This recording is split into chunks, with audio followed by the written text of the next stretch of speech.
Okay, so welcome to all of you. It's a great pleasure to be connected with you today to share and celebrate yoga. Bonjour à tous et bienvenue. Nous sommes connectés ensemble aujourd'hui pour célébrer le yoga. As the director of Alliance Française de Candy, which is a language school, I want to say something about yoga, but coming from the perspective of languages. So I will very briefly talk about translation, which is an exercise that we have undertaken recently when preparing for this event. Donc, puisque je parle au nom de l'Alliance française de Candy, qui est une école de langue, je vais vous parler du yoga, mais à travers les langues et plus particulièrement leur traduction, qui est un exercice qu'on a pas mal pratiqué ces derniers jours pour préparer cet événement. Some might see translation as just moving from one language to the next. Donc, la traduction peut être vue comme simplement le fait de passer d'une langue vers une autre. When one practices translation, however, it becomes obvious that something is created in the process. Translation creates a link between languages, or maybe the link becomes visible. And languages brought together express a meaning. Like if a vase is broken into pieces, translation is the glue that will bring the pieces together.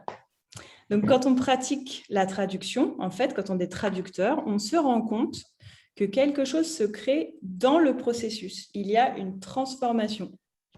Entre les langues, il y a un lien, c'est le sens. Et c'est peut-être ce qui se passe aussi dans le yoga, quand on fait l'expérience que le sens se dévoile dans la pratique. C'est le philosophe Walter Benjamin qui a déroulé cette réflexion à propos de la traduction en préface d'un ouvrage de Baudelaire qu'il a justement traduit. Et bon, alors il ne parle pas du lien avec le yoga, mais cette pensée vient de lui. So the German philosopher Walter Benjamin commented on this much better than me when he took on the task of translating the writer Baudelaire. What I find interesting for us today is this idea that translation is a practice and that from the practice comes the meaning. So maybe it's a bit like yoga. For those of us, those of you who do not know us, Alliance Française de Kandy is an accredited French language school in the hill capital of Kandy in Sri Lanka. We offer French language classes to students of all ages and backgrounds, from primary school children to advanced teacher training and French official certifications. Alliance Française de Kandy plays an active role in the network of French alliances in Sri Lanka and the Maldives, which includes AF Colombo, AF Matara, and Gale, Jaffna, and Malé. And all French alliances are directly linked to the Fondation Alliance Française in Paris, and we have close ties with the French embassy in Sri Lanka. As you are witnessing today with this event, the particularity of French alliances around the world is to be able to be more than language schools and to offer meaningful cultural events in relation to the local, international, and francophone contexts. Registrations are ongoing and we will be open tomorrow. This is for people from Kandy. Today's event celebrates the International Day of Yoga, and we are truly lucky to be guided by Srilal and his partner Niluka. It has been a privilege to prepare this event together and with Assistant High Commissioner of India in Kandy, Mr. Rakesh Nataraj, and his crew. We all decided that rather than talking about yoga, we would practice it. So I will hand it over from here to Rakesh.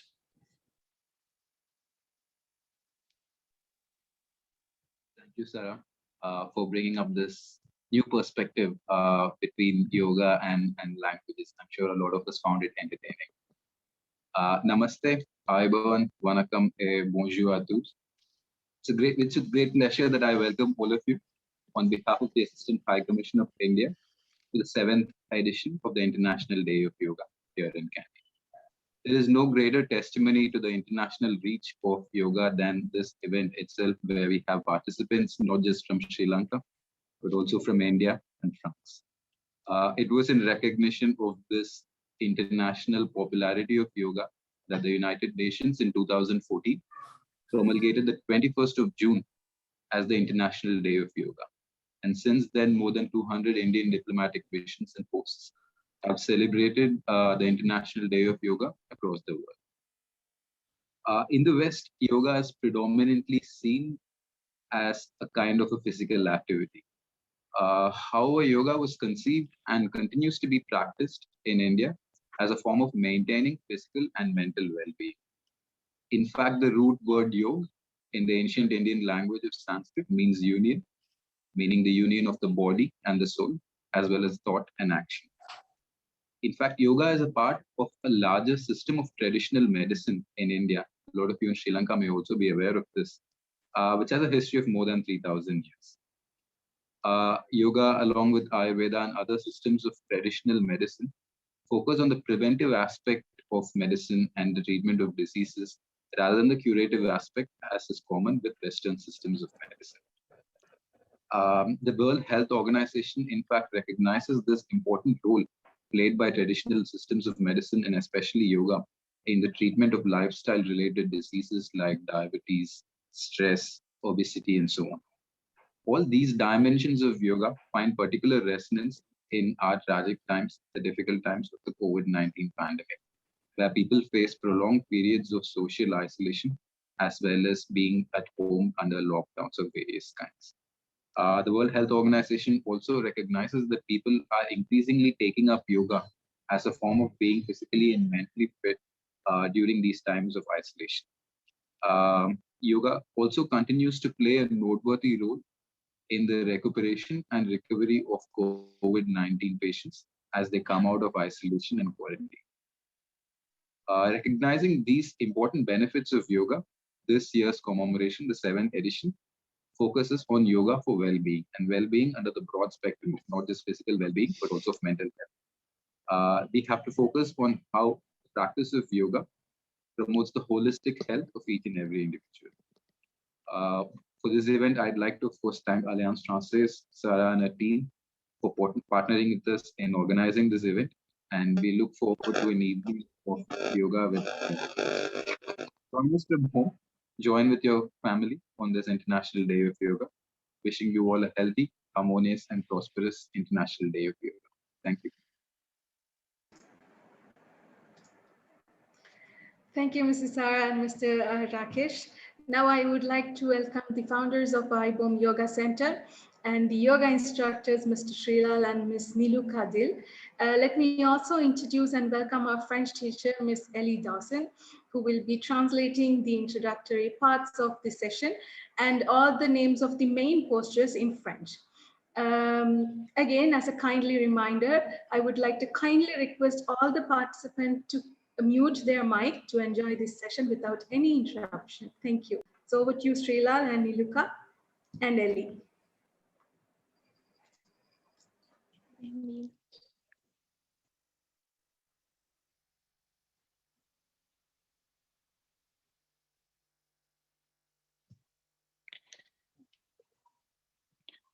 Welcome you all for a relaxing and soothing yoga session. Let's sit comfortably. You're sitting comfortably. Keep your eyes closed. Keep your spine erect. Collapse your shoulders down. Drop your hands down. Relax the neck and head. Your facial muscles are relaxed fully. Relax your eyes. Relax your whole body. As you relax the whole body, be aware of the natural breath. Notice that the belly bulges out when you breathe in, and it moves in when you breathe out. Let's take a deep breath as you expand your stomach. Breathe out, relax the whole body. One more deep breath. And breathe out, relax the whole body. Relaxation is essential for us to bring the self-awareness towards ourselves. Throughout the session, we are going to keep the self-awareness towards the body and towards our mind. Let's take another breath, a deep breath inhalation. Breathing out, relax the whole body. So let's start the practice. Stand up very gently.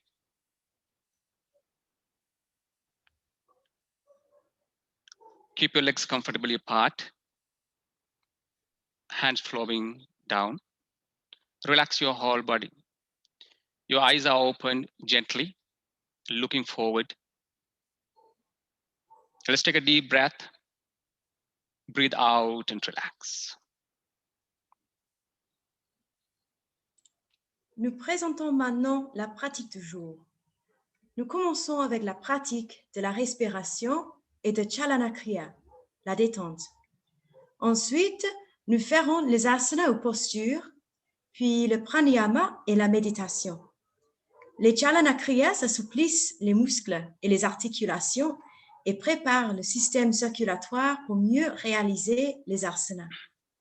Les Chalana Kriyas impliquent le mouvement et la respiration. Tous les mouvements doivent être conscients, lents et synchronisés avec la respiration. Il y a plusieurs choses à savoir sur la respiration. La respiration est lente, profonde et complète.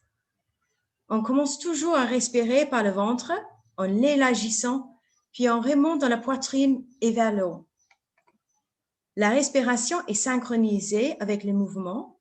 Elle ne s'arrête pas au milieu du mouvement. Lorsqu'une personne souffre d'hypertension ou de problèmes cardiaques, il ne faut pas suspendre la respiration. La respiration doit rester naturelle. We start the practice with breathing and Chalana Kriya, the loosening practices.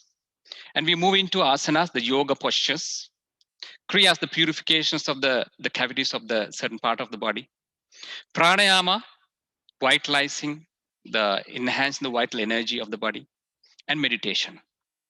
Chalana Kriyas, the loosening practices, make our muscles and joints supple and make our microcirculatory system ready for better yoga asanas. Chalana Kriyas involves with movements and breathing. All the movements must be conscious, slow, and synchronized with the breath. There are few things that you have to know about the breath. The breath should be slow, deep, and complete. Always start the breathing, expand in the belly, and moving towards the chest and upward. The breath must be synchronized with the movements. Do not complete the breath halfway. If somebody has conditions like hypertension or heart problems, please do not hold or suspend the breath. Have your natural breaths.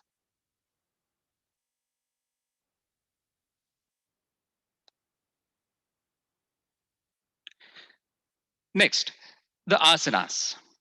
Asana is a posture. All of us have different postures, but yoga posture has a different quality in it.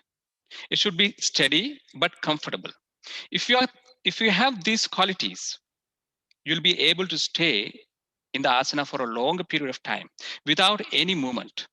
This helps us to preserve a lot of energy.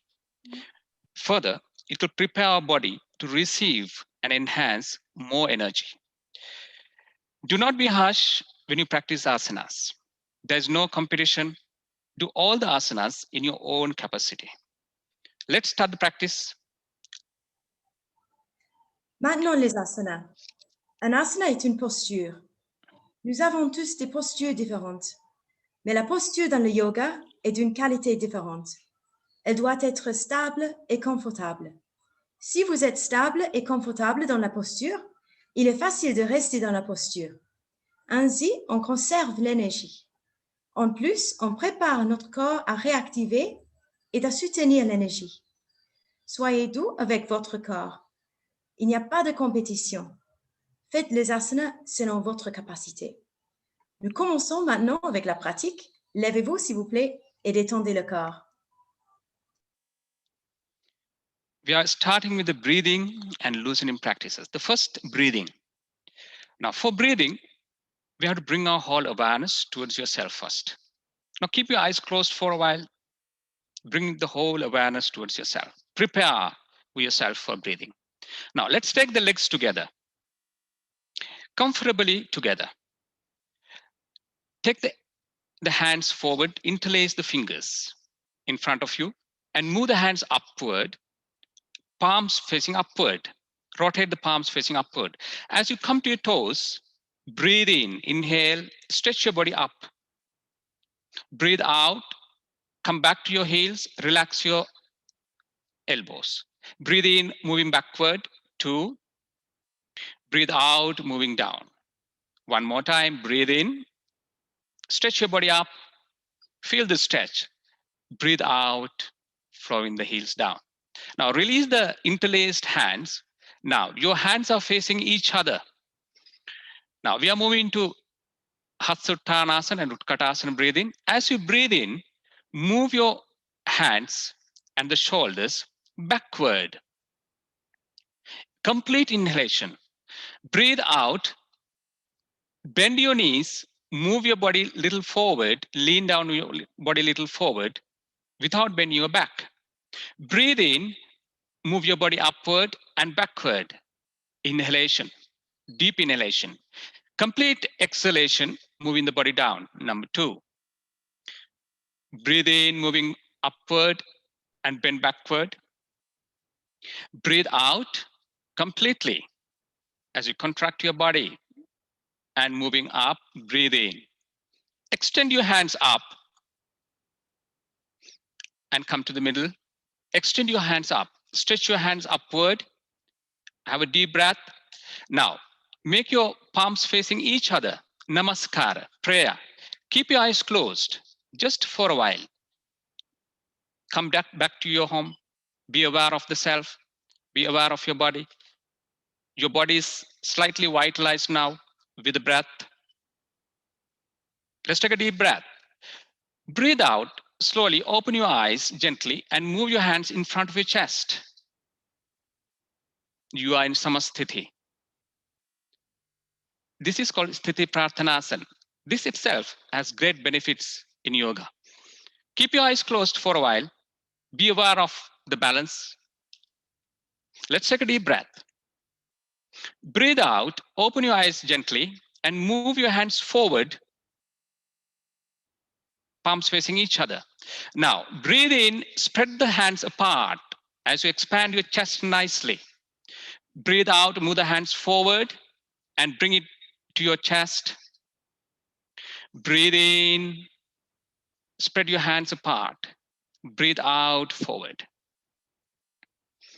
Breathe in, hands apart, spreading. Breathe out, forward. And flow the hands down and keep the hands beside your hip, placing on your waist area, supporting your hip. Now, as you breathe in, extend your spinal cord upward. Your spinal cord is back, your back is erect nicely. Now, as you breathe out, move your body forward without bending the back. Move your body forward without bending the back. Breathe in, move the body into the middle, upward. And with the support of the hands, move your body backward. Always support with your hands. Complete inhalation, breathing out, moving the body forward with the support of the hands. Always use your hands to support your movement. Breathe in, moving backward. Breathe out, moving forward. Breathe in, moving backward and move back with the support of the hands and come to the middle, flow the hands down. Now we are moving into Ardha Kata Chakrasana breathing. Now we keep the legs together comfortably.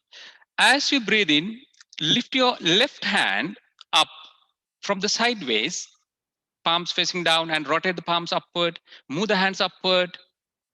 As you stretch the hand, further breathe in, inhale. Breathe out, move the body towards the right hand side. Breathe in to the middle, stretch the hand up. Breathe out to the right hand side. Feel the stretch of the lateral part of the body. Breathe in to the middle. Breathe out, move the body back to the right hand side. Moving back to the middle. Breathe in, stretch the hand up. Breathe out, flow the hands down. Your left hand down, palms facing upward. Rotate the palms down, flow the hands down. Let's practice with the right side. As you breathe in, move the right hand up. parallel to the floor, and move the hands upward. Breathe in, move the hands up,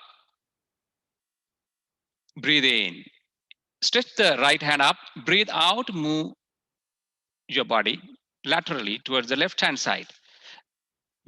Breathe in to the middle, breathe out to the left. Breathe in to the middle, breathe out the last time to the left. Breathe in to the middle and breathe out. Flow your hand towards the right hand side nicely and gently. Now relax your legs comfortably. No, you're keeping your legs comfortably apart.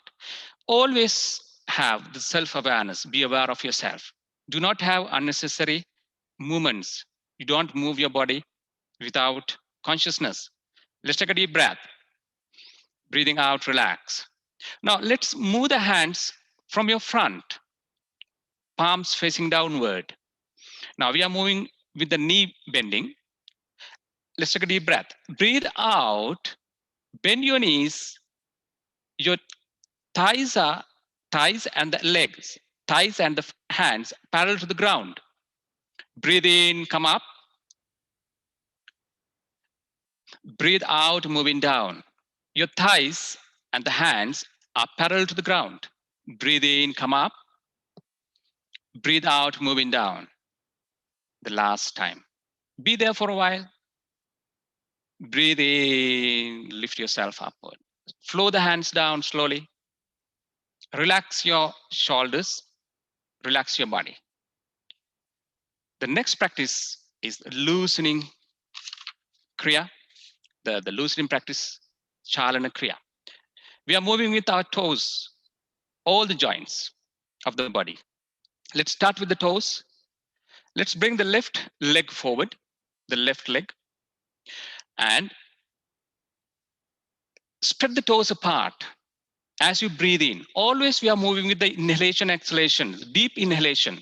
Breathe out, squeeze them, breathe in, spread them.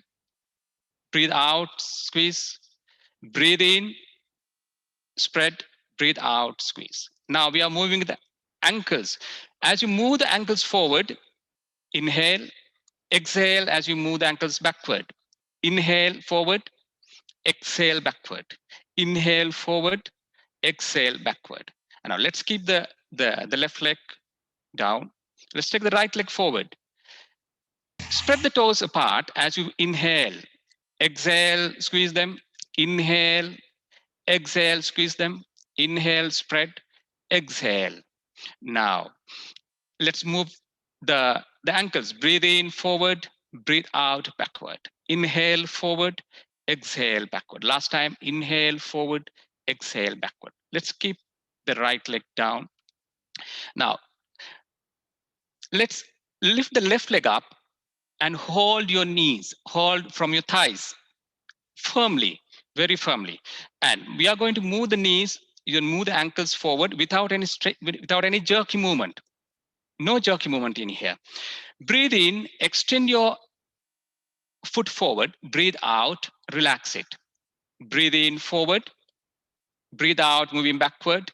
Breathe in forward, breathe out, moving backward. Flow the leg down. Let's move with the right leg. Hold the right leg. Now hold the right leg. Breathe in forward, breathe out backward. Breathe in forward, breathe out backward. Breathe in forward, breathe out backward. Flow the leg down. We have worked with the toes, ankles, and the knees. Now we are moving with the fingers. Lift the hands to parallel to ground from your front. Make your palms facing forward. As you breathe in, spread the fingers apart. Breathe out, fist the hands. Breathe in, spread them. Breathe out, fist. Breathe in, spread. Breathe out, fist. Now, let's keep the fingers together and make sure your hand and the forearm makes a 90-degree angle and have a nice weight on your hand. Now, breathe in, move your hand backward. Breathe out, move the hands downward. Breathe in, up. Breathe out, down. Feel your wrists. Breathe in, up. Breathe out, down. Flow the hands down slowly. We are moving with the shoulder movement. Let's take a deep breath. Breathe out, relax. Let's move the shoulders. Now, we are keeping the hands beside your body firmly. Your hands are not touching the thighs. There's a separation. As you breathe in, move the hands laterally from your sideways up without rotating your palms. And your biceps are not touching the ears. Breathing out, moving down. Breathe in upward.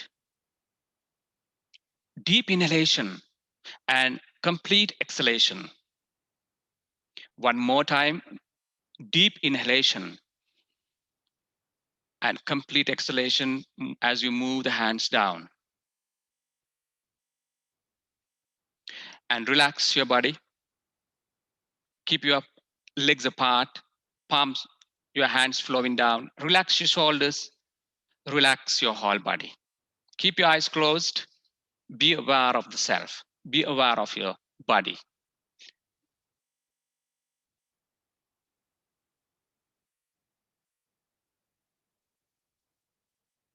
The next one, we are moving into asanas. Nous commençons maintenant avec les asanas. D'abord, la posture de l'équilibre, la samasthiti. Asanas. Now we have vitalized our body with breathing practices and loosening practices. Our body is vitalized. Now we are ready for asanas. We are going to go through very simple asanas today, but very effective. So let's go to the first asana, samasthiti, which is the preparatory asana for all the standing asanas. Let's keep the legs together very comfortably. Very comfortably. Now, lift your toes up, spread your toes up, and keep them on the floor. Place them on the floor firmly. Now, come to your heels. Come to your toes, lifting your heels upward, your heels off the floor. Now, place your heels, your feet on the floor very firmly. Now, you may realize that toes are a little together and your heels a little apart. This is the natural way. That's fine. Be there. Now, your knees are relaxed. Your knees are relaxed. And make your buttocks contracted inward nicely. Make your buttocks contracted inward. This is very important. Your perineum is pulling upward. Your buttocks is contracted inward. No, your back is nicely extended upward. Your back is nicely extended upward.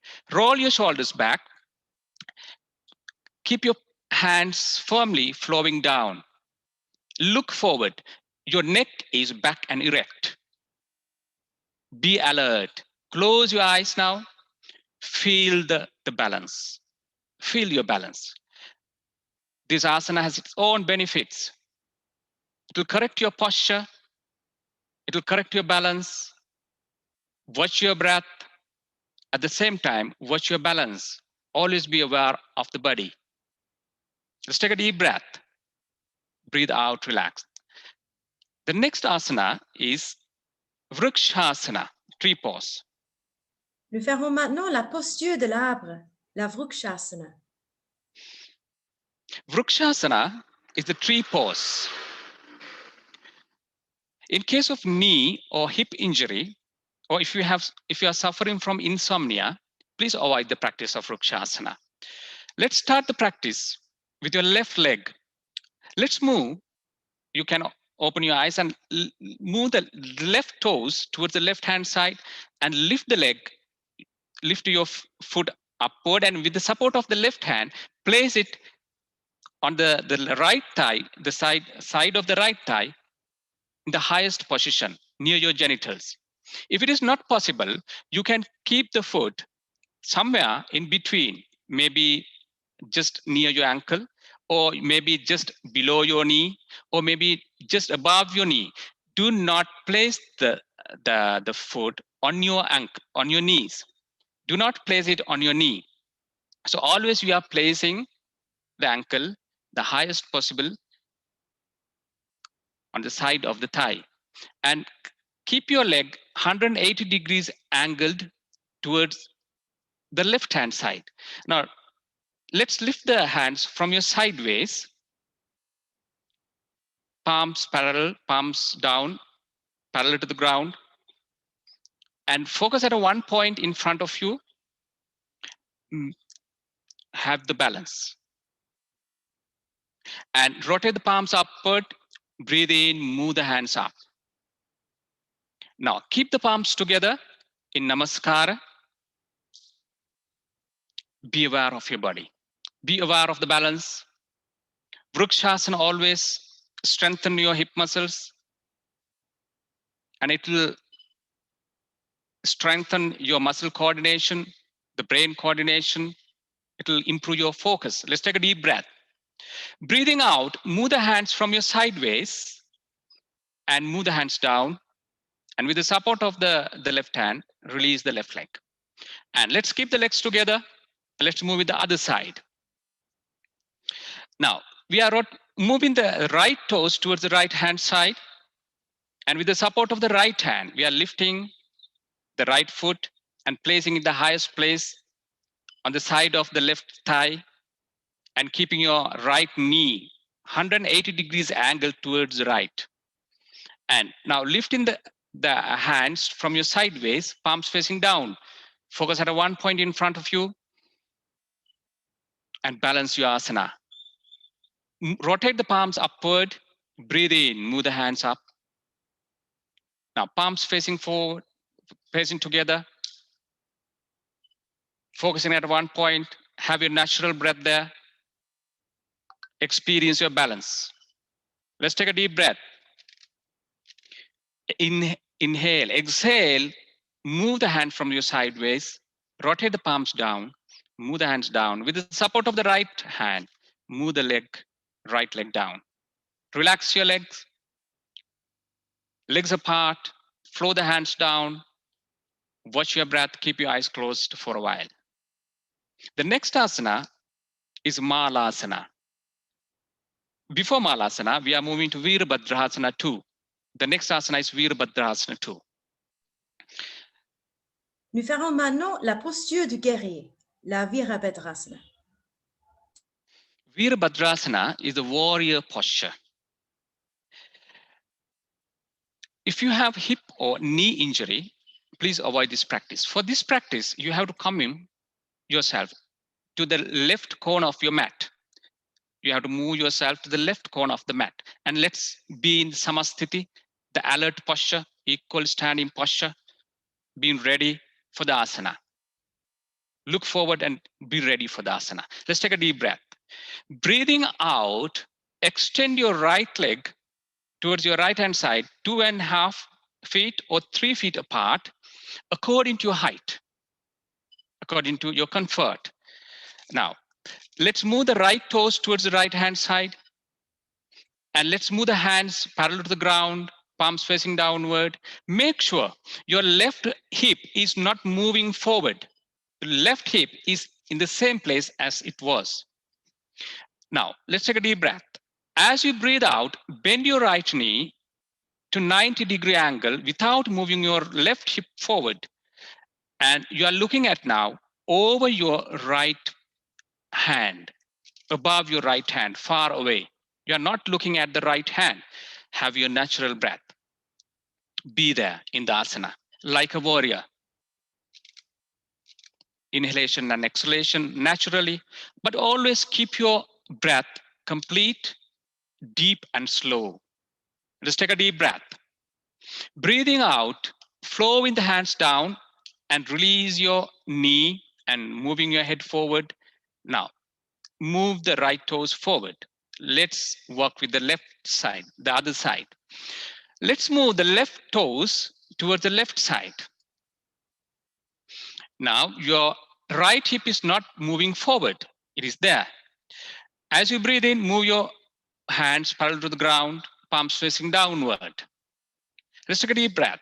Breathing out, bend the left knee to a 90-degree angle and look at the left, over the left hand, far away. And keep your body erect. You don't lean down, lean forward or lean to the laterally. You just be in the middle. In your natural breath, just take a deep inhalation. Exhale, relax. One more inhalation. Exhale and flow the hands down, release your knee, look forward and move your toes forward. Now bend your right knee and press the right knee, slowly come to Samasthiti. Now you are in your the left corner of the mat. You are in your left corner of the mat. Be there. Now the next asana is Malasana. La posture de la guirlande, la Malasana. Malasana is garland posture. In case of knee or hip injury or sciatica, please avoid the practice. Now, we are moving ourselves. Just rotate yourself towards the other corner of the mat. You are in the same place. Let's take a deep breath. Now, we are going to sit down on your heels without touching your buttocks. Bend your knees and sit on your heels without touching the buttocks. Now, here you have to keep your legs wide apart, more than shoulder width apart. You do not sit on your buttocks. So now if your heels are off the floor, try a blanket or a mat or something higher for you to keep beneath your heels. So if you can see the forward angle, the asana is in this way. Always use your hands to press your legs apart. Press your legs apart. As you press your legs apart, you are pressing the hip downward. You relax the hip downward, and you can feel the stretch of the hip. Your spinal cord is erect, moving upward. Look forward, garland posture. It will release your hip area and strengthen your pelvis muscles, the stomach muscles. Be there in this asana. Let's have a deep inhalation. Exhale, relax. The next asana is Makarasana. La posture du crocodile, la Makarasana. Now we are moving to Makarasana. Let's release the hands and release your legs. Now lie down on your stomach. Lie down on your stomach. Keep the legs apart as it is comfortable for you. Your toes are facing outward, your heels, your ankles on the floor comfortably. Your knees are comfortable. Release the buttocks. There's a tendency that you contract the buttocks. Do not contract the buttocks. Do not squeeze them. Relax the buttocks. Your buttocks are relaxed. Your shoulders are not lifted upward. Relax the shoulders. More you relax the shoulders, you can relax your neck. Your neck is relaxed. Your hands up on the floor, palms facing downward. Your forehead or chin is resting on the hands. Now, for now, let's keep your forehead on the hands. Relax your whole body. Let's take a deep breath. Expand your stomach. Breathing out, relax. The next asana we are moving is Sarala Bhujangasana. La posture du cobra simple, la Sarala Bhujangadana. Sarala Bhujangasana. Sarala Bhujangasana is simple cobra posture. In case of ulcers or hernia, please avoid the practice. Now for Sarala Bhujangasana, we have to keep the legs together first. Let's prepare for the asana. And your ankles are flat on the floor. Ankles flat on the floor. Your heels together. Now, let's keep the hands beside your body. Your palms are parallel to your face. Your elbow is on the floor. Your elbow and the hands are on the floor, palms facing downward. As you breathe in, inhalation, lift your shoulders up and look forward. Look forward. Look forward. Have your natural breath there. More you contract your buttocks, it is easy for you to be in this asana. No, contract the buttocks. Let's take a deep breath. Inhalation. Exhale, moving down. Keep your forehead on the floor. Let's move to Bhujangasana at the same place, same time. Let's bring the hands beside your chest, in your chest level. Your elbows are lifted up. As long as possible, keep your elbows together, moving inward. As breathe in, move the body upward only up to the navel. You are moving your body only up to the navel. Again, your buttocks are contracted inward. Look forward. Your hands are free. You are trying to lift yourself using your body. Buttock contracted. Be there. Let's have a deep breath. Inhale. Exhale. Flow yourself down. Come to Makarasana. Legs apart. Hands on the floor. Rest your forehead on the hands. Relax the whole body. Let's take a deep breath.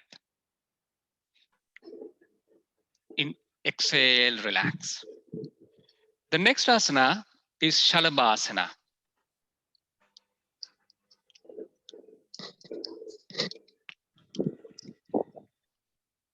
We are moving into Shalabhasana, the locust posture. Before the Shalabhasana, we should know, in case of cardiac issue or high blood pressure, peptic ulcers or hernia, please avoid the practice. Let's move the legs together. La posture du criquet, la Shalabhasana. And let's move the hands beside your thighs. Now, if you keep the palms facing downward, you may feel your shoulders are a little stiff. Now, let's make the palms facing outward. Now, you can feel your shoulders are much more relaxed. Keep your toes and your ankles flat on the floor, heels together, and keep your chin on the floor. Your chin is on the floor. Now, we are ready for the asana. In case of hypertension, you can lift one leg at a time. Now, as we breathe in, move both the legs up without bending the knees in your capacity. Move the legs up. Have your natural breath, be there. Let's take a deep inhalation. Exhale, flow the leg down, relax the whole body. And let's move into the other side, gently at the same time. We are lying down on your back, gently rotate into the other side. The next asana is Setubandhasana, the bridge posture. La posture du pont, la Setubandhasana. Setubandhasana will make a bridge in the final asana. That's why it is called Setubandhasana. Now for this, we have to know, in case of peptic ulcers or hernia, please avoid the practice. Let's take the legs together, preparation for the asana, hands beside your buttocks. Now let's take the legs closer to your buttocks. If possible, grab the ankles using your hands.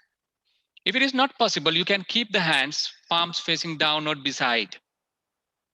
Now let's grab the ankles. Now relax the body.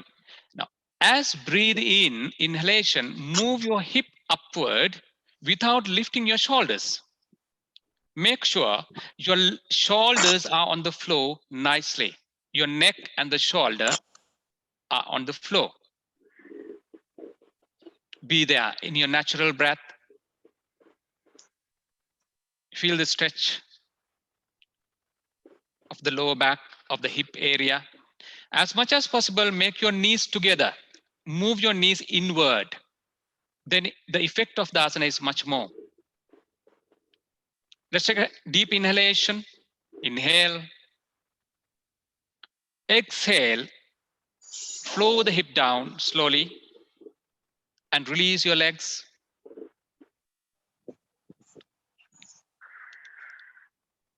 And legs apart, hands apart for a while. Relax your body.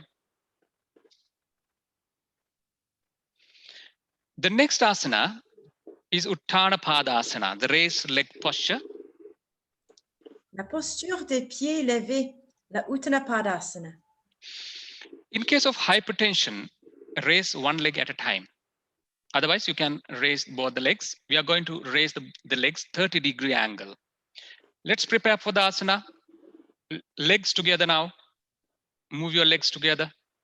Hands beside your buttocks. Palms facing downward. Be ready for the asana. Now, in case of hypertension, you can raise the one leg at a time. I'm repeating it. Now, as you're breathing, raise your legs up without bend your knees to 30-degree angle, only 30-degree angle. If it is uncomfortable, you can gently press the palms downward so that you can easily be there in this asana. This will affect your stomach. It will strengthen the stomach muscles, reduce the fat there. And the pelvis area will be strengthened. Let's take a deep breath. Exhale, slowly move the legs down slowly. And relax for a while. The next asana is Ardha Halasana, half plow pose. La posture de la demi-charrue, la Ardha Halasana. Ardha Halasana. If you have lower back pain, abdominal injury, or hernia, please avoid the practice. In Ardha Halasana, we are going to move the legs to 90-degree angle and stay there. Let's be ready for the asana. Let's keep the legs together, hands beside the thighs, palms facing downward. As you inhale, raise the leg up without bending your knees to 90-degree angle. Be there in this asana. Relax your hip. We are not raising the buttocks up. We are not raising the lower back up. Relax your lower back. Relax your lower back. Always we have to relax the lower back. Feel the asana with a natural breath. Let's try to keep the knees straight in your capacity. Let's have a deep breath. Exhale, flow the legs down slowly without bending the knees. We always flow with the asanas. We don't move rapidly. Yoga is a natural process of flowing towards one asana to another. The next asana is Pavanamuktasana, wind relieving posture. La posture qui libère les vents, la Pavanamuktasana. Pavanamuktasana is the wind relieving posture. It will relieve all the unnecessary wind inside our stomach and the related organs.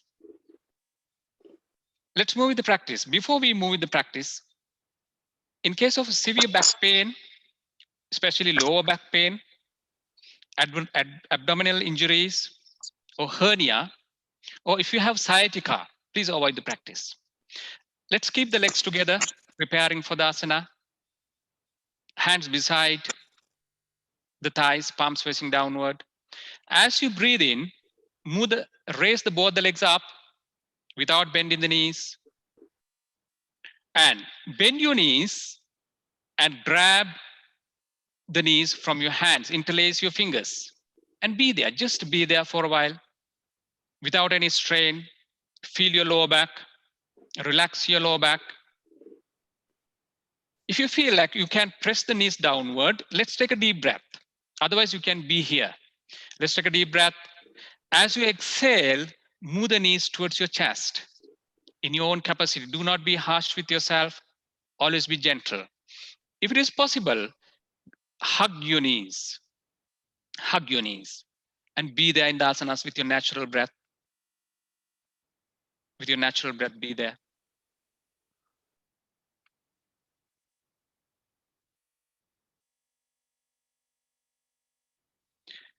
Let's take a deep breath. Be in the asana. You are in the asana. Have an inhalation deeply. Exhale. Move your knees towards your left hand side. Towards your left hand side. Your right hand is on the floor, palm facing upward. Now, you are looking at your right hand. Your left knee is moving towards the floor. The right knee is over the left knee. Your left hand is on your right knee, pressing downward. Always make sure your right shoulder is on the floor nicely and try to push the left hand down as you reach the floor. The left knee reach the floor. Be there. Relax the body. Feel the stretch of the lower back. Let's have a deep inhalation. Breathing out, bring the legs back to the middle. Interlace the fingers. A deep inhalation. Let's take a deep breath. Exhale. Move the knees towards your chest again. Chest again. Let's take a deep breath. Exhale. Move the knees towards your right hand side. And your left hand is on the floor, palm facing upward. You are looking at the left hand. Your right hand is on the knee, the left knee pushing downward. Make sure your left shoulder is on the floor nicely. And your right knee is on the floor. Left knee is reaching your right knee. If it is together, that's very nice. Let's take a deep breath. Expand your stomach. Exhale. Move your knees back to the middle.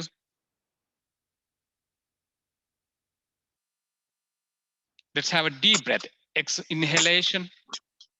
As you inhale, extend the leg up to 90-degree angle. And feel the lower back. Exhale. Moving the legs down, flowing the legs down. Slowly. And keep the legs apart. Hands apart. Palms facing upward.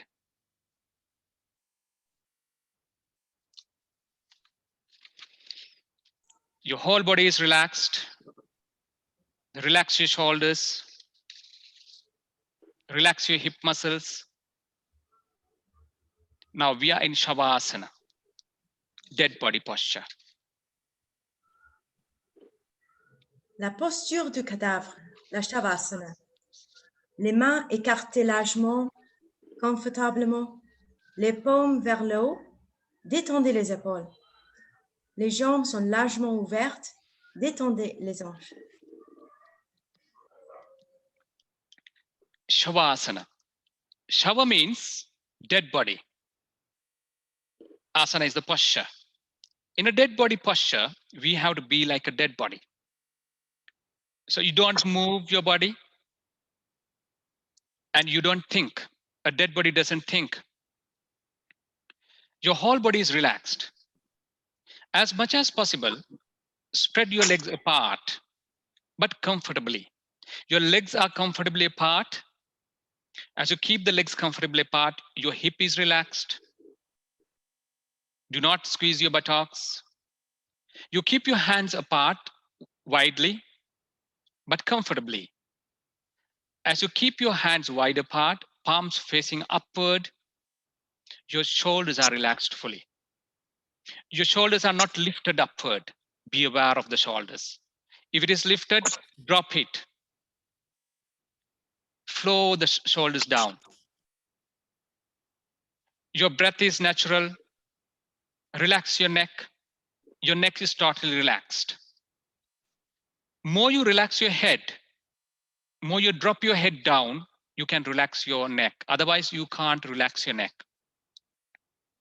Your whole body is relaxed and floppy. Your whole body is relaxed and floppy.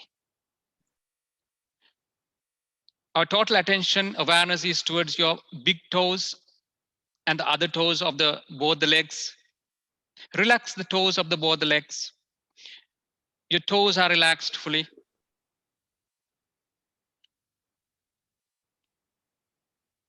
My total awareness towards the ankle.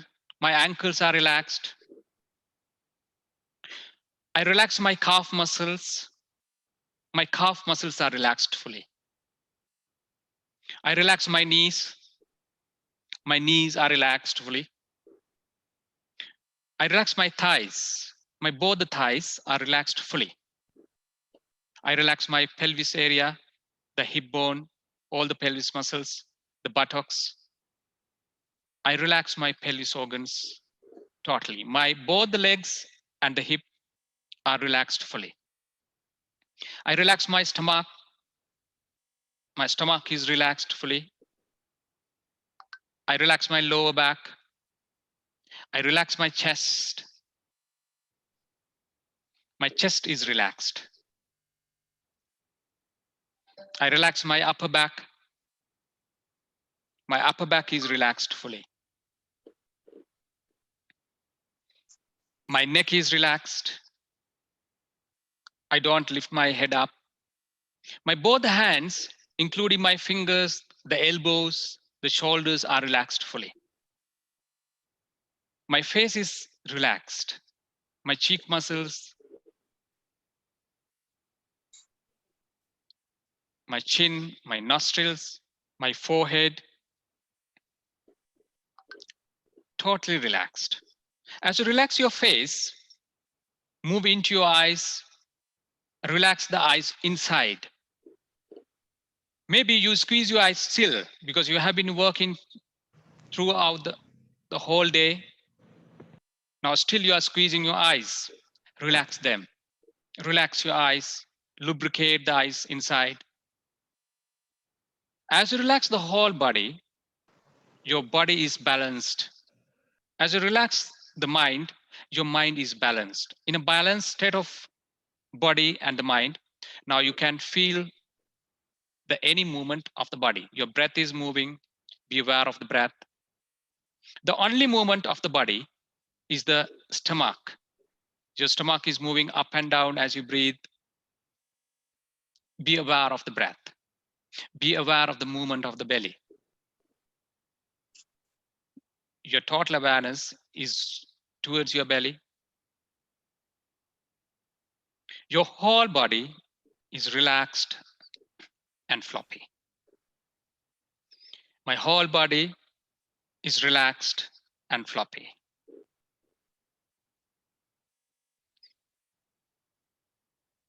Take your own time.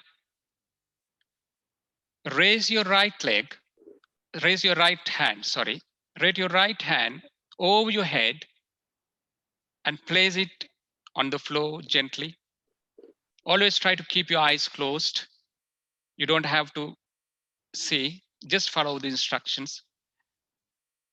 Now, your left hand is moving towards your belly. Your left hand is on your belly. Feel the breath movement. Bend your left knee and place the foot near the thighs of the right thigh. Now move yourself, turn yourself to right hand side of the body. Now you are lying down on your right hand side of the body. Always be aware of the pressure movement. Your breathing is much more easier now. Feel the right side of the body. With the support of the hand, the left hand, raise your body up and sit in any meditative asana. We are sitting in any meditative asana.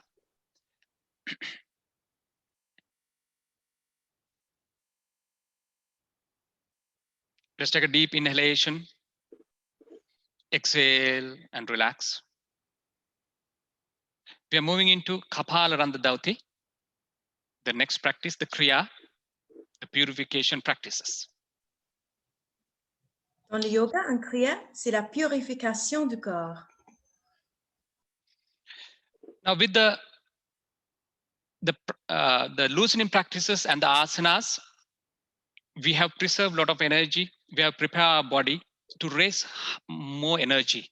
And we will stimulate our cavities and we will purify our cavities where we can raise more and more energy with the pranayama.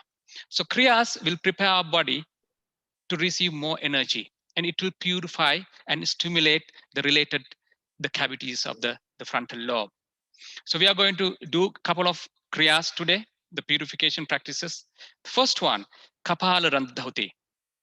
Now let's open the eyes gently. And in this sitting position, your spine is erect, your shoulders back and erect, make your neck back and erect. This is very important. Keep your spine always erect. Let's take a deep breath. As you breathe out, relax. Now, another deep breath. Breathe out, tilt your head forward and bring your hands and rub your palms together. Rub your palms together. And move your hands backward towards the neck, back of the neck. The meeting point of the head and the neck, we are rubbing that part without pressing any part. You are not pressing any pressure point. Just rub, just move the hands very gently, very gently. Let's move the hands forward, move your head up as you breathe in. And we are rubbing the neck area up and down very gently. Make sure you are rubbing it very gently, slowly, without hurting yourself. And move your head to the middle and make a circular movement in the face only. Make a circular movement, rubbing your face upward. You're covering the whole face. Now let's cover the face and the head at the same time, moving the hands to the head in a circular movement. You're covering the face and the head. Have your natural breath. Now let's use the thumb and the index finger and rub your upper part of the ear upward. And use the same two fingers in the middle part of the ear. And let's come to the ear lobe, the softer part of the ear, down and rub down. Pull it down a little bit, very gently. Wonderful. Let's take the hands forward. Let's use the four fingers, bending the thumb inside, and let's rub the chin area from inside to outside, very gently. Moving the hands in between the nostrils and the mouth. In the same way we are rubbing. Now we are moving to the sinus area, the cheek muscles, just upward.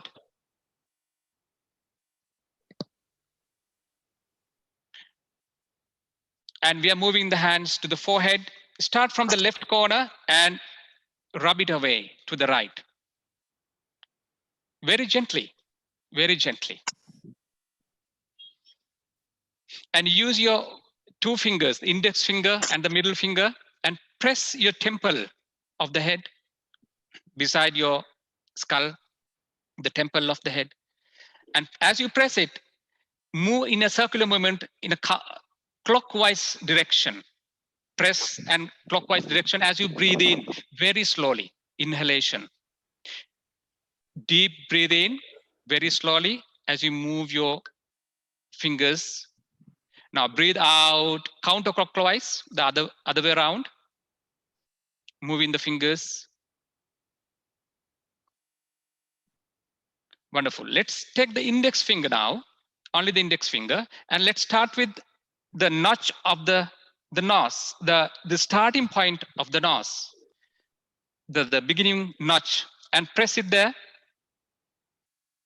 and move the fingers towards the middle of the nose, You can recognize the softer part and the harder part, the meeting point, and press it there, middle of the nose, and move the fingers down and massage your nostrils. Massage the softer part of the nostrils very nicely. Massage it. Great. Let's flow the hands down and keep the hands in Chin Mudra. Chin Mudra. You keep the index finger and the thumb together, your other 3 fingers extending forward. Keep your spine cord erect. And let's take a deep breath. Inhale deeply. Exhale forcefully. One more time, breathe in. Exhale forcefully. Right. With this, feel the face. Feel your eyes. Be aware of the purification of the head. We are moving into Kapalabhati. Kapalabhati purifies, make a shine of our frontal lobe of the face and the head. It will purify our nadis, purify the cavities there. When we do Kapalabhatis, we have a deep inhalation first and expel the breath out, flapping the stomach in. Make sure you are not moving the other part of the body purposely. You just move the stomach in as you flap the stomach in, as you expel the breath out. And your face is relaxed, shoulders are relaxed. All the parts are relaxed, except your stomach is moving up and down. Flap the stomach and expel the breath out. Do this for 40 times on your own speed. Have your own speed for 40 times. Once you are done with 40 times, relax for a while, feel the purification, feel the relaxation of the face.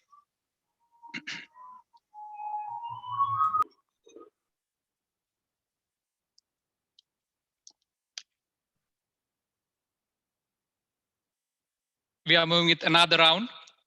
Let's take a deep breath and expand your chest. Be there. Do not move the chest down. Now, as you breathe out, flap the stomach in and continue the breath, breathing out for 40 times. Remember, always when you breathe out, it is forceful, gently, but when you inhale, it is passive. Inhalation is passive, exhalation is forceful. Kapalabhati. Try it for another 40 rounds.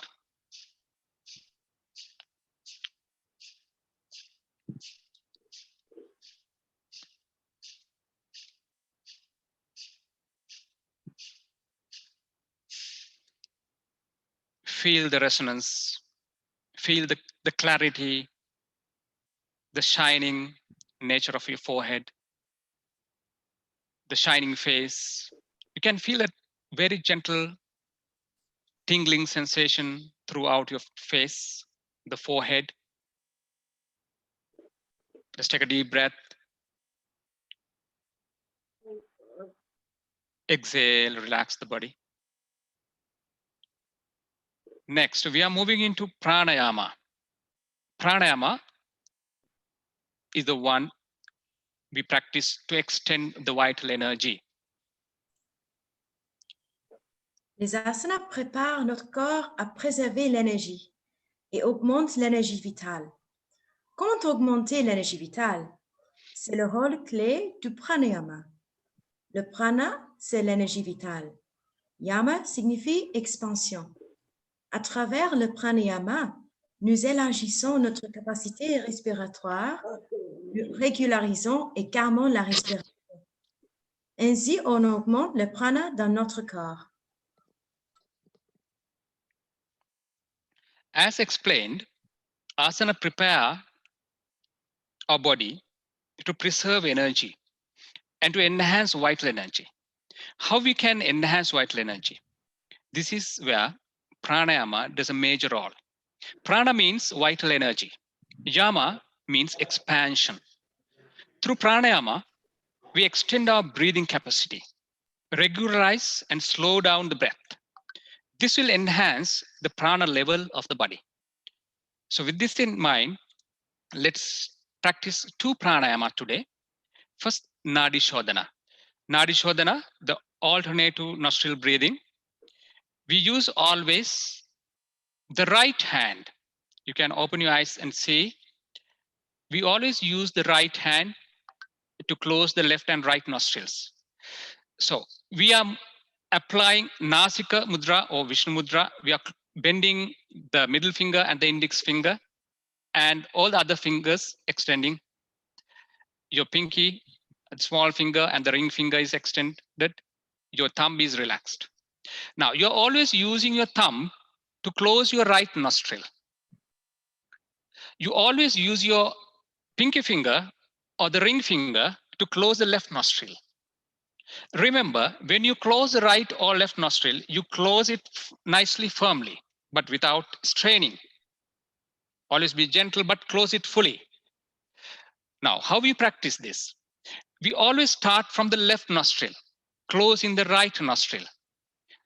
You close the right nostril, breathe in from the left, a deep inhalation, and close the left and breathe out from the right completely.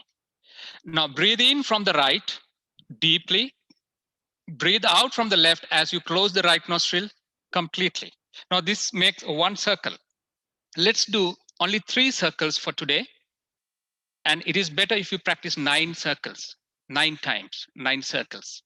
It will give you the maximum benefits. Let's start with closing right nostril. Let's start. Inhalation from the left and close the left, breathe out from the right. Inhale from the right, close right, exhalation from the left. Inhalation from the left, close left, exhalation from the right. Inhalation from the right, close right, exhalation from the left. The last round, inhalation from the left, close left, exhalation from the right. Inhalation from the right, close right, exhalation from the left. Keep your hands on the knee now. Flow the hand to the knee. Keep your eyes closed. Feel the relaxed nature of the face. Your nostrils are clean. Your nadis are clean. Nadis are the energy channels of the body. The nadis are clean. Be aware of the face. Be aware of the whole body. The next pranayama is Brahmari pranayama. Brahmari pranayama always release our stress. It is very good for anxiety. Brahmari pranayama always we do with humming bee sound. For Brahmari pranayama, you can open your eyes and see, we have to keep our tongue on the palate of the mouth, just above your teeth. And close the mouth gently and keep your back and neck erect comfortably. Keep your hands in Chin Mudra as usual. Let's take a deep breath. As you breathe in, inhale completely. Exhale with a humming bee sound. Continuous humming bee sound. As you complete your breath, as you completely exhale, very gently and slowly. Second round, let's breathe in again, a deep inhalation. Exhale with humming bee sound. You're breathing out from your nostrils with a sound.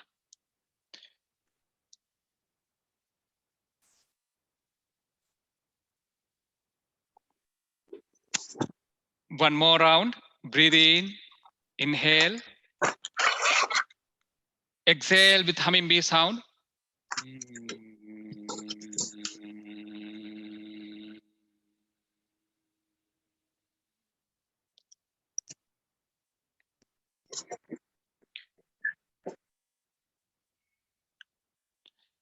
If you have completed 3 rounds, now you must feel a great vibration, a resonance within your head. Keep your eyes closed. Be aware of this resonance. Feel the body. Feel this resonance within yourself. And slowly we are moving into dhyana, meditation. Dhyana ou méditation signifie ne rien faire. Lorsque nous ne faisons rien au niveau physique, au niveau énergétique, au niveau émotionnel et au niveau mental, il est facile pour l'esprit de se laisser aller sans effort à une seule pensée. C'est ça, Dhyana. La méditation n'est pas quelque chose que l'on peut faire, elle doit prendre place à l'intérieur. D'où l'importance du pranayama avec la méditation. Le prana a une relation positive avec la conscience. Un prana élargi signifie une conscience élargie. Lorsqu'on est pleinement conscient, l'apaisement intérieur prend place sans effort. Dhyana or meditation means doing nothing. When we do nothing in physical level, in energy level, in emotional level, and in mental level, our mind dwells in just one thought without an effort. This is dhyana. Meditation is not something that we can do. It needs to happen within ourselves. That's why the importance of pranayama before meditation. Prana has a positive relationship with the consciousness. Extended prana means extended consciousness. When we are fully conscious, the effortless inner peace happens. In this posture, you are relaxed, your body is relaxed, and you do nothing in terms of your physical activity. Your breath is very subtle. You just have to watch whatever is happening. But watching is not something that you do. Watchfulness has to happen. In case a thought comes, just realize a thought comes because you are watchful. You are watchful of your body. You are watchful of your mind. You may feel a subtle blissful sensation throughout the body. Do not attach with it. If you feel any painful sensation throughout the body, do not crash with it. This is called a balanced state of mind. Yoga drag ourselves from imbalancedness of the body to balanced body. And then it will balance our energies, imbalance energies to balance energies. Then it will lead us to a balanced mind. It will correct all the imbalances of the mind. When we have a balanced body, balanced prana system, balanced energy system, when we have a balanced mind, our consciousness is expanded. At that point, we are happy. Our happiness is happening always in the balanced state of mind. With this understanding throughout the session, let's resolve, let's make a vow, let's determine this sentence. You can lead and follow. You can repeat after me loudly, or you can whisper, or you can repeat mentally. Self-development is possible only if we maintain a balanced state of mind all the time, all the time, all the time. I'll repeat it. Self-development is possible only if we maintain a balanced state of mind all the time, all the time, all the time. With that, let's resolve our practice. Let's rub the palms. Let's bring our hands forward. Keep your eyes closed always. And let's rub the palms together as you inhale. Inhale. Now, place your hands on your eyes without touching the eyeballs. Cup your hands and place it there. You do not touch the eyeballs. Feel the warmth of the hands. Let's take a deep breath. Breathe out, move the hands down, keeping your eyes closed. And with few blinks, you can open your eyes.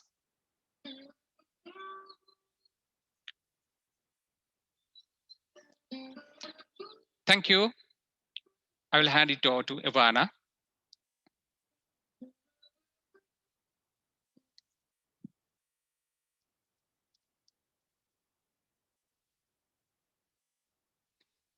Ivana, you can take over the session.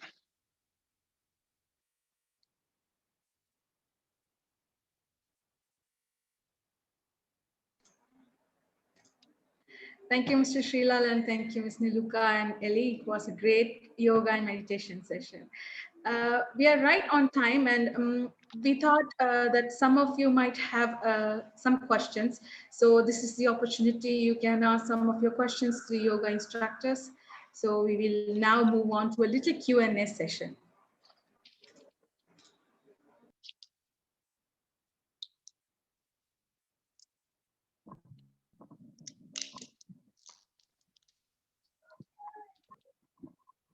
Excuse, I have a small question.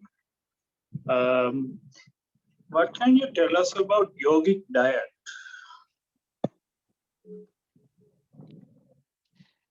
Yeah, yoga has always a diet system.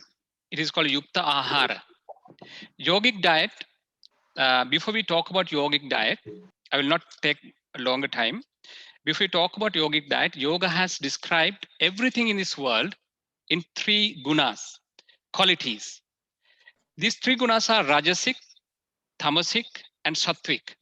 So all the parts, all the particles, the material in this world has this quality in it. Rajasic means it's moving always. It's moving nature of the things. Tamasic means very lethargic, inertia. It doesn't move. Sattvic means the right in the middle, the right nature for you to be aware and improve your consciousness. So always, if you eat Rajasic nature, the moving nature, Rajasic nature food are like meat items. Any heat generating the items that you eat are Rajasic nature. So Rajasic nature items should not be eaten in terms of yoga. If you practice yoga, because we practice yoga to enhance our consciousness, to concentrate, for self-realization, to keep our body balance. If you want to keep the body balance, we have to be in the middle in terms of the food also. Because food always make our body. That is the only content of our physical body. There's nothing else. Only food is there. So whatever we eat, we become. So if you eat Rajasic, the hotness means, I'm not meaning that the hotness is the moving nature of the food. If you eat Rajasic nature of food like meat items, then what will happen is your body will be imbalanced in that. Your body will be Rajasic also. If you eat Tamasic items like processed food, sugar, you will be Tamasic. Tamasic, you will suffering from inertia. It will absorb a lot of energy. In Rajasic nature of food, it will give much energy, the chaotic energy. It will imbalance your body. So we have to always eat a balanced food. Yukta Ahara, we call it. Yukta Ahara. Yukta Ahara means a moderate level of food. The recommended food is basically fruit and rice you can eat. So always yoga suggests to be vegetarian if possible. So that's the brief idea of yogic diet. And then yoga suggests to have 2 meals a day. So there are a lot of things to talk. The yoga says, if you want to be a bogi, you have to eat 2 meals a day if you want to be healthy. So these things are there. So yuktahara always means moderate eating in terms of the whatever you eat, and in terms of the quantity of what you eat, and in terms of the timing you eat, the frequency of eat. You should not put a lot of food all the time to the body, because then you are wasting your energy, because for you to digest the food, you need energy. So you are wasting your energy. So that's, I think, you serve the answer. Thank you very much for the Hello. Any question? Hello, good evening, Okay, sir. I have a question. Yes, Hello. sir. Hello. Yes, Yes, sir. I have a I can. question, please. Yes, sir. I can hear. You asked us to be aware Yes. when we do asanas. Can you explain what awareness is? Can you explain it a little bit more, please? Yeah. Now, that is the most important thing when you practice yoga. It is not just awareness. Self-awareness is important. When we use the word awareness, now awareness in my language, I divide it into 2. Offline awareness and online awareness. Now we are aware of the country situation also. We have COVID here, the political situation of the country. We are aware of this also. But this awareness is not what is happening in this right moment. This is information that we have in your mind. This is also awareness. But when we talk about awareness in here, we are talking about the online thing. Now, in this right moment, be aware of in this right moment. That is awareness that we consider in yoga. At the same time, I always use the word self-awareness, not just awareness. Self-awareness means, now, when we are aware at something, you have 3 things. You are aware at something. You are aware at the object. You are the subject. When you are aware at yourself, that is called self-awareness. The object is also yourself. The object is not something else. Your body, your mind, yourself, so-called self that you have created within yourself is the self, is the thing, is the object that you are aware at. That is called self-awareness. Throughout the session, we have to be aware at ourselves, at our body, bodily, and our energy level, in our mind. Always we have to be aware of the self. This is self-awareness. Hello. Yes, madam. Yes, I have a question, sir. Yes. Good evening, sir. My husband has done hernia operation before 3 years, but Yeah. he is practicing yoga now. Is Yeah. it good to practice, or otherwise he'll get a pain or something like that if he practice like that? Yeah, yes, madam. Now for that, I think you have to, in the first place, I mean, if it is very recently done surgery, it is better not to practice now. Secondly, if it is not that recent, if you don't have any pain when you sit down, when you walk, if you don't have any pain, now the first thing that you have to do is you have to meet a doctor, a physician, right? Qualified physician or doctor, because we are not doctors. So it is better for you to have a discussion, a consultation from a doctor. Then you can meet a yoga consultant, yoga teacher, and then you have to practice yoga under a yoga teacher. That is my suggestion. So I can't explain because I don't know your condition. So the best thing is to meet a doctor first, and secondly, a yoga teacher, qualified yoga teacher. Okay, Yeah. thank you, sir. Thank you so much. There is another question in the chat box. Yeah. They're asking, how long can they spend on an asana? Yeah, in asana. So it will depend actually. More you are veteran, more you experience in practice, you can be in the asana for a longer period of time. Really, the purpose of asana is to sit comfortably for a longer period of time. That is the whole purpose of doing asana. Sthiram Sukham Asanam. That's how Patanjali explained. Sitting comfortably but steadily for a longer period of time is asana. That's Patanjali's explanation about asana, the yoga guru. Now, but you have to practice for a longer period of time. I'm not talking about in one asana. You have to practice for a longer period of time without any interruption, with total effort of yourself, with total devotion for you to be in an asana for a longer period of time. That's the whole problem. We can't sit in an asana for a longer period of time because our mind is always chattering. We are wasting our energy. If we can sit in a one asana for a longer period of time, we preserve the energy in the first place. And then only we can enhance the energy. So if you want to be in an asana for a longer period of time, the thing is you have to practice yoga for a longer period of time. That's the only way. Otherwise, we will not be able to stay in a one asana for a longer period of time. Okay. Thank you. And there's another question. What time suit to do yoga? Yeah, the best time is whenever your stomach is empty. That is the first thing. If you want to practice yoga, your stomach should be empty. You should not be hungry, but hunger and the emptiness is two different things. If you are hungry, then you should not practice yoga. But when you practice yoga, your stomach need to be empty, because otherwise your whole energy will be sucked to digest your food, and it will obstruct your movements, having food inside your stomach. So in the first place, your stomach should be empty. And apart from that, the best timing would be in the morning, right after Brahma Muhurta, in the morning, up to like 9:30, 10, you can practice. But in the noon time, it is not suggested to practice. Like between 10:30 to 2:30 or something like that, you should not practice yoga. That is what it is recommended. In the evening, you can practice again. After 4 is best time. In the night, after 8, it is not suitable. You are sleepy. Your energy is low.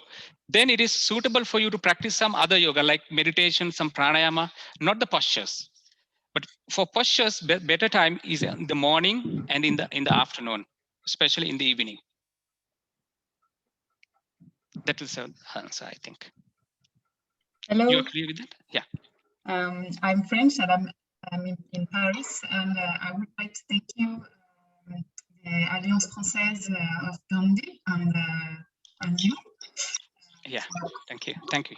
And I have a question, but I would like to speak in French if it's possible. Maybe Sarah Toukas could be translate. Okay. Moi, j'ai une question en français. Parce que quand on pratique le yoga, souvent, on appelle la posture en sanskrit. On va dire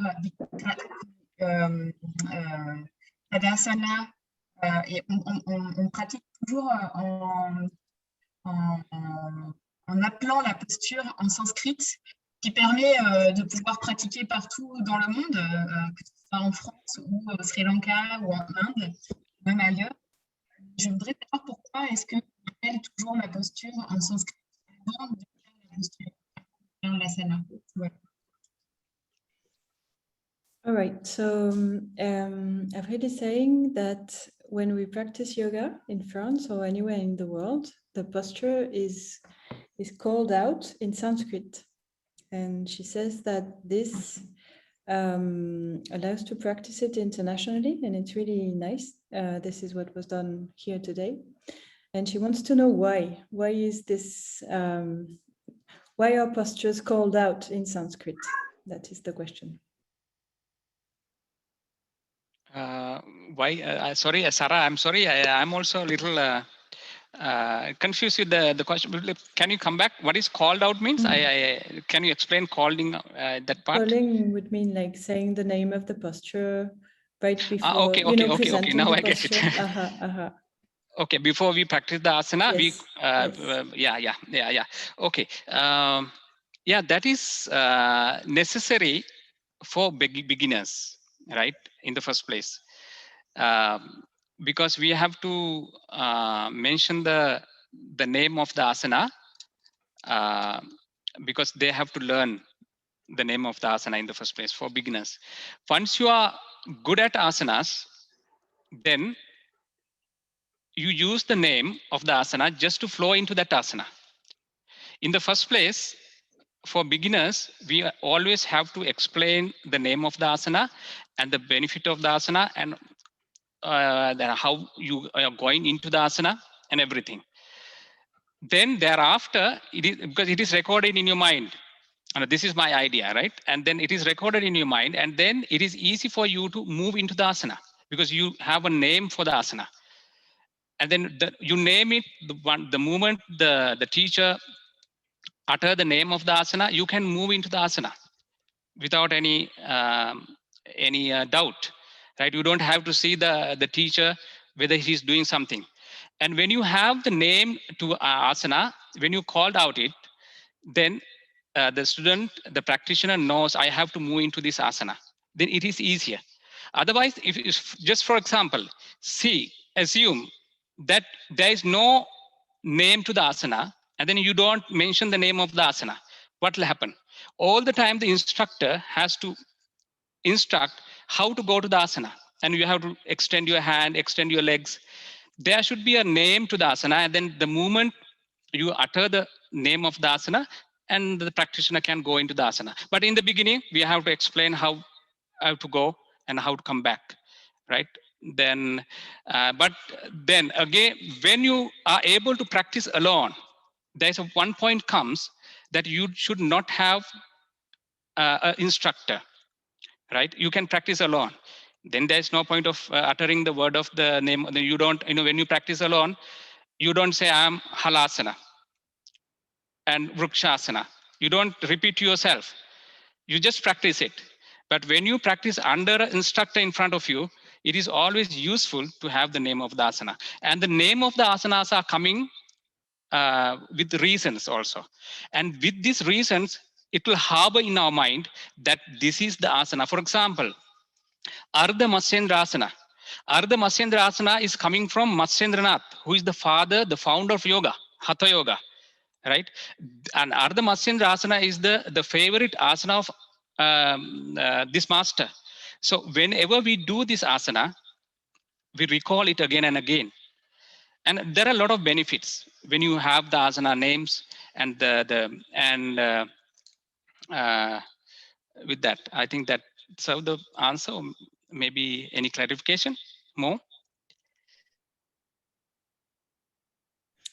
I think it answers, and also for me, it's very, very interesting because I was looking for, as I said earlier, I was looking for links between languages and yoga practice.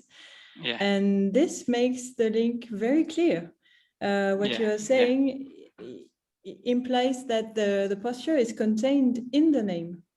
In the name, exactly. Yeah, it's exactly. very interesting. Yeah. Yeah, Thank you for this. Thank you very much. Yeah. Yes. Okay. There's another question in the chat box. Can you please tell us how long we should practice yoga to obtain the benefit of it? Yeah, that's, I think I answered in the previous question before this question, because you asked how long we have to practice one asana, right? How long we have to be in a one asana. And then there I answered you have to practice for a longer period of time for you to excel asana. Then you can stay in a one asana. So my answer is, yoga is not an entertainment. Yoga is a lifestyle. Yoga has to be included in your lifestyle. When yoga is in your lifestyle, you have to practice it forever, right? You start practicing today, within 3 months, you will feel the benefits. You start to feel the benefits. You start practicing today, after the session, you start to feel the benefits. Then otherwise, there should not be, you should not practice yoga because, the moment, the benefits are here and there. The moment you practice it, you should have the benefit. After a session, you should be relaxed more. After the first session of yoga, for example, today, if you feel very energy less after the session, it is not a good yoga session. You should feel energetic. You should feel peaceful. You should feel relaxed. after the yoga session. So that is the first benefit. So after one session, you can have the benefit. But what I'm suggesting is you should practice this for a long period of time. Patanjali says, the father of yoga says, you have to practice it for dirgha kala, for a long period of time. And he says, nairantarya. Nairantarya in Sanskrit means always, all the time. And he says, with satkara. Satkara means with a devotion. With devotion to what you practice, not towards somebody else. With devotion to what you do. So with devotion for a longer period of time, without any interruption, you have to practice for a long period of time. Then it will embed it in you, in your normal lifestyle. Then it will be your lifestyle. Your body will be balanced, your mind will be balanced, and your happiness will be there. So that's what the yoga message. But you can feel the benefits within very, like in weeks, in one session, in months. Yeah. Okay. Yeah. There's another question. I think we can go for another 2 questions maybe. Yeah. Can we do practice without a teacher? Is it advisable? For a beginner, I will not suggest to practice alone, because the beginner doesn't know the flow, doesn't know how to align the postures, and doesn't know about the counter postures. If you know, yoga has always, now when we talk about yoga, now when you're asking about yoga, I am talking about only asanas. Asana is only one aspect of Ashtanga yoga. Ashtanga means 8 limbs of yoga. We have 8 aspects of it. Asana is one aspect. So if the questioner means only about the asana, then even about the asana, he should not practice alone, because he doesn't know about the alignment. He doesn't know about the counter postures. Now, what are the counter postures? When you do one asana, it should follow with another asana. Always, there should be a flow. So this flow is not known by a beginner. So it's always recommended, and it is a must, I think, to practice under a qualified yoga teacher in his first, like 1 year, 2 year. And after that, when he knows what is the counter posture and how we can flow in the asanas, and what is all the Ashtanga yoga, other aspects of it, when you practice more, you can practice alone also. Then you can move into practicing. But then you will realize after 2 years, you have many more things to learn. Now, for example, we are still learning from others. So then we are practicing alone, and we are practicing under others also, right? So I think that answered the question, right? So always you, as a beginner, you practice with a teacher. Once you are done, like after 2 years, maybe, I'm not limiting the time, but once you are done, once you feel that I am okay, then you can practice alone also. Yeah. Okay, thank you, Srila. We can go for 2 more questions. Yeah, I think I have also a question here. I think maybe in the chat box, Lapulu gave me. Can I answer that question first, or what? Yes, please. Yeah. Can we do practice without a teacher? That is done, right? Can you share any, what is this? Sorry, PDF book or of yoga? Yeah, we have common yoga protocol in this thing. Now, what we practice today is there's a booklet there. So it mentioned nice flow of yoga. If you practice that, that will serve the purpose of a beginner. Common yoga protocol. You can go to Minister of Ayush, which is the institution for yoga in India, yoga and some other streams. So Minister of Ayush, and then you can search in Google. There you can find common yoga protocol. You can just search for common yoga protocol. In many languages, it's there. It is in French, I think. Yeah, so you can download it, and it's free of charge. You can go through it, and it includes not only the postures and all. It includes what is yoga, the types of yoga, the schools of yoga. In YouTube, you can find the video of that. In YouTube, if you go search for the common yoga protocol, you can find it there also. So from there, you can have a better understanding, and it will discuss about the evolution of yoga and the types of so many things there for basic understanding. And if you go deep into the advanced practices, you can refer to many more books. I can refer, then you can contact me, maybe personally even. I can recommend you many books. For now, I can recommend the few books, Hatha Yoga Pradipika by Bihar School of Yoga. But Hatha Yoga Pradipika, and these are advanced books. That's the thing. I mean, nothing comes to my mind in terms of the beginner's book, but you can go through Iyengar's Light of Yoga. Iyengar, whatever the books written by Iyengar is very nice, nicely prepared. So you can go through them. Light in Life also there, I think, Iyengar's book. And all the publications by Bihar School of Yoga, very nice. I think I will give the priority to the Bihar School of Yoga. So you can refer Bihar School of Yoga, Bihar School of Yoga books also.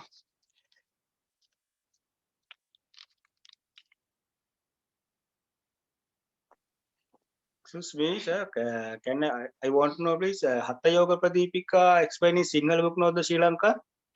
That I'm very sorry. I have no idea whether it has been translated into Sinhalese. I have not done it. It is.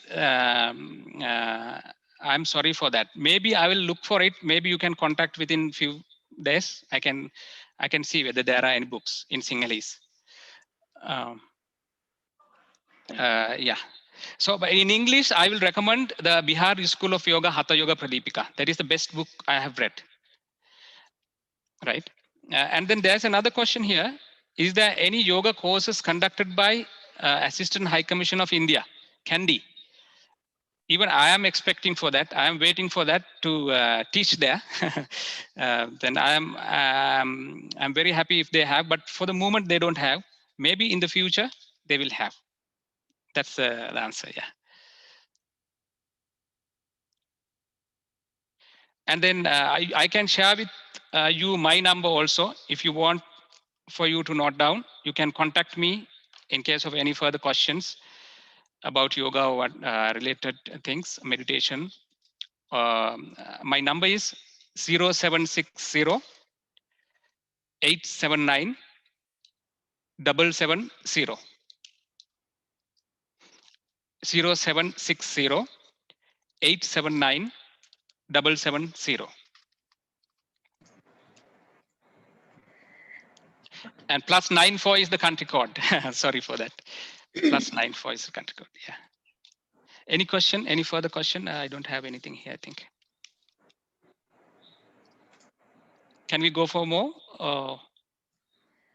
Ivana? I think class. We do classes in Assistant High Commission here. Sri Lanka, yeah. You may register. Yeah, that program is only for staff for the moment. So I'll ask them whether they are going to start for the others also. Now I'm doing a class for the staff of the Assistant High Commission of Kandy, India. So maybe they will open it for the others also. I will ask from them. And other than that, we do classes in our place in Kiribat Kumbura. But for the moment, we do only online classes because of the situation in the country, online classes. So you can contact me in that number. Then I can give you all the details about our online classes. Yeah, thank you very much. So after COVID, this season is COVID cases. Is after Goal or Matara or Colombo, other classes.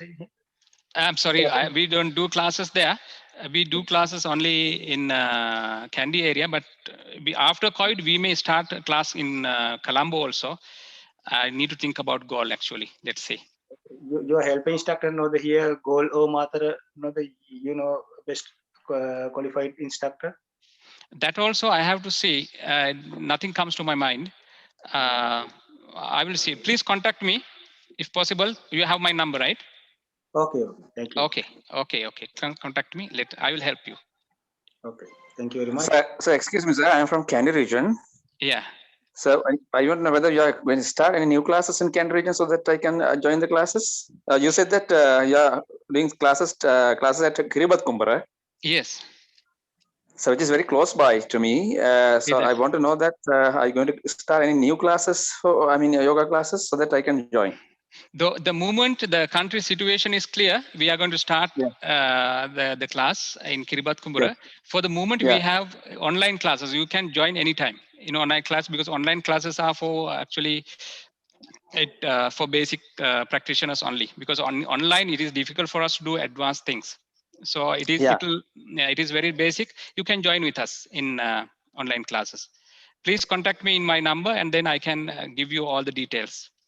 Okay, sir. Thank you very much. Thank you. Everyone. Thank you everyone for joining us today. Hope you all enjoyed this session. I would like to thank the Director of Alliance Francaise de Candé, Mrs. Sarah, for supporting me to organize this event. Without her, it wouldn't have been possible. So a great big thanks to her. I would also like to thank the Assistant High Commissioner of India in Candé, Mr. Rakesh, for collaborating with us and for supporting us to organize this event. Thank you, sir. I would like to thank Mr. Srilal and Ms. Niluka for being an amazing yoga instructor and for agreeing to do this event even in their busy schedule. So thank you so much to both of you. I would like to thank Ms. Ellie for agreeing to do the translation for the yoga postures in French. She did an amazing job. So thank you so much, Ellie. Last but not the least, I would like to thank Mr. Kaptan and Mr. Lapalu for helping us organize this event. We very much appreciate your support for this event. Thank you so much. Thank you everyone once again for joining us tonight. Hope you all have a good night. Thank you. Thank you very much. Thank you very much. Great. Thank you. Thank you. Thank you.